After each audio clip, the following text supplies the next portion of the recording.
Howdy folks, your Princess ChaoticAyana here. You are all beautiful and I hope, like myself, you are enjoying the Mass Effect Legendary Edition. Now, I am not going to do a review of Mass Effect 1, 2 and 3. I felt it was a little bit trite to tell you that 3 amazing games were amazing. But instead of that, what we are going to do is focus on some specific aspects on each of the games. For example, this week we are going to take a look at the surprising amount of cynicism, politics and racism prevalent in Mass Effect 1. Let's jump in and take a look.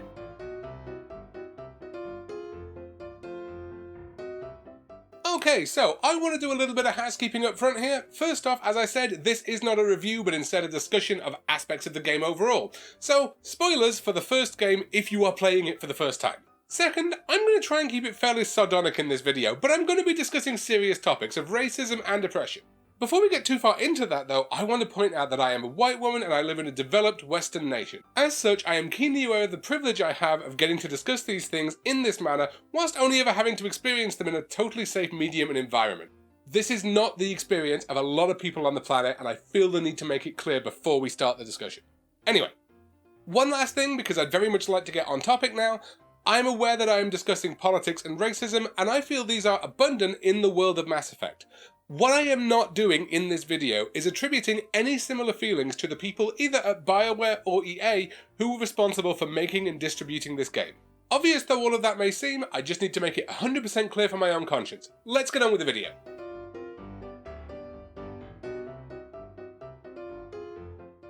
It's been a few years since I played Mass Effect 1, and playing back through it in the last week, I was struck by just how racist most of the humans are. It's not just reserved for background characters either. Ashley Williams is the second full-time party member you meet, and she plain just doesn't trust aliens. She has a backstory that relates to this. Her family was disgraced because her grandfather was the only human ever to surrender to an alien species in wartime.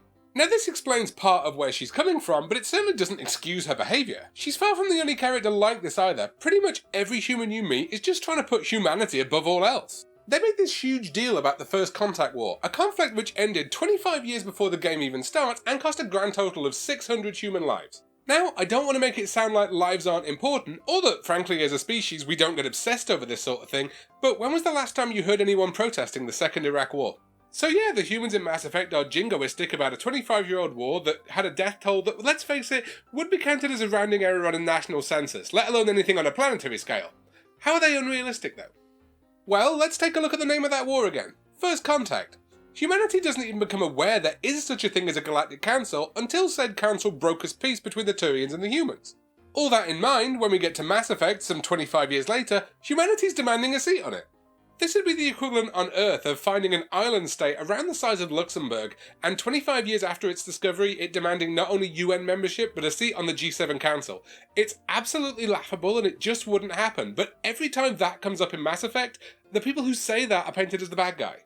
Now what makes this doubly interesting in the case of the first Mass Effect is the game's use of the barbarians at the gate trope. The phrase, for those who are unfamiliar, was essentially justification the Roman Empire used for doing basically whatever it wanted, because there was an enemy about to wreak untold destruction upon its cities.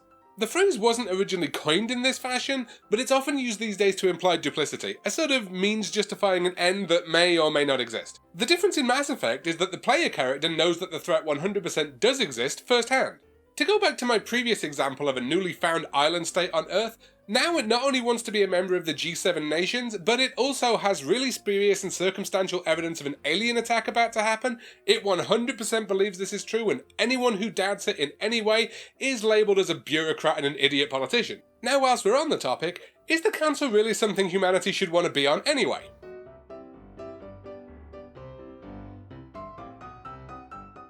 In the course of Mass Effect 1, we learn a lot of things about the Council which could be considered at best unsavoury. For one thing, they have a massive terrorism problem. It's kind of kept in the background, but there's a real reason for this as well. The Council is expansionist. They encourage humanity, along with a bunch of other races, to expand into unknown territories, and when that inevitably ends up stepping on someone's toes or causing problems, the Council claims everyone knows the risks and operates a policy of non-involvement. That is far and away not the worst thing going on with the Council though, and you know I said at the start of the video that I didn't want to push anything on the writers here? This is one thing I do think they might have wanted to give second thoughts about their portrayal of. The Council operate in a kind of fascist way, to the extent that they're keeping their own secret police force in operation. The first Mass Effect makes the Spectres, and they're a big deal in the first game, seem like this all-elite police force, but that's not what they are. They go off and do their own thing, they're given basically no oversight and almost unlimited power, and so long as they come back to the Council and say that the mission got accomplished, the Council don't even want to know what they're doing. Hell, one of the reasons Saren, the game's antagonist, is just so damn hard to catch is because he's a former Spectre, and for the longest time the Council had no idea what he was doing and didn't want to, so long as he was doing the one or two things they asked him to. All the while, he was given absolute authority by them to go anywhere and do anything he wanted to. This is the same organisation the player joins, and it's treated as this amazing achievement. Now, I'm trying to keep this video light and sardonic, but within Mass Effect's own universe, that should be troubling, and it's never really treated as such. Now, I'm not going to dwell on this because Mass Effect is, 15 years old at this point? But I think if you released a new game now with this story, it would get a lot more attention than this seems to be, and not favourable attention either.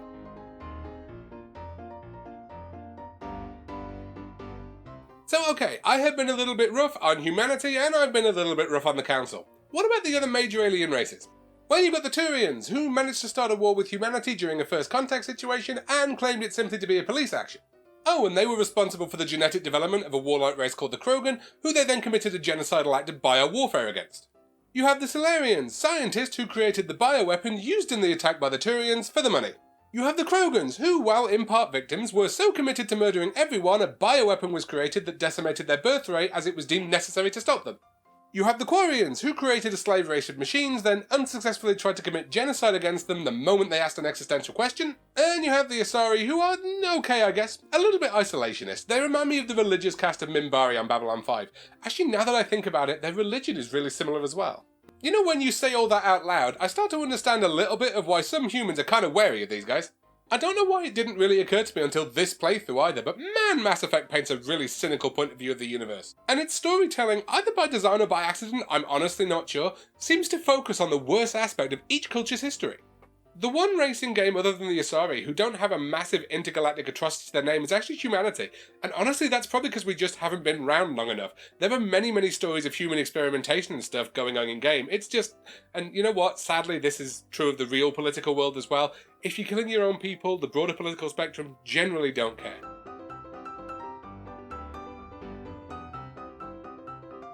Now folks, a little bit tongue-in-cheek though it has been, I'm aware this could be kind of a dark and depressing video, so let's take a look for a second about why I think Mass Effect does paint such a dark, depressing universe. Something that inspired me to write this video was when I read online that most Mass Effect players, when given the game's binary moral choice system, won't be the bad guy. They'll set themselves aside as this shining beacon of hope the galaxy sorely needs. The one person looking beyond the hatred and the politics and just trying to do what's best for people generally, human or otherwise, at every turn. I believe that BioWare made a game world that was so dark to allow the player to shine just that little bit brighter. And in all seriousness, that's what makes these stories fun for me. Even if I could do without being a member of the Gestapo. Damn, I nearly made it the whole video.